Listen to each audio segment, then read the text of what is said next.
Mahalandabon World Championships of Performing Arts multi-medalist, plus an industry awardee representing the Philippines to the world stage.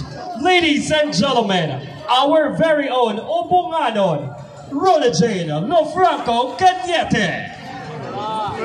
Yes, hello, maayong gabi ka natong tanan. Alright, kumusta mong tanan? Okay na ba mong tanan? Oo, mas sila mo tubag, right? Alright, it's an honor no, nga mukanta na sa ko para sa akong mga our very own Opunganons. So here's my first song.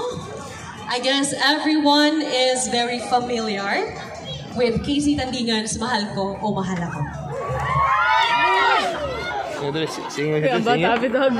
Kisa'y naglibog dire.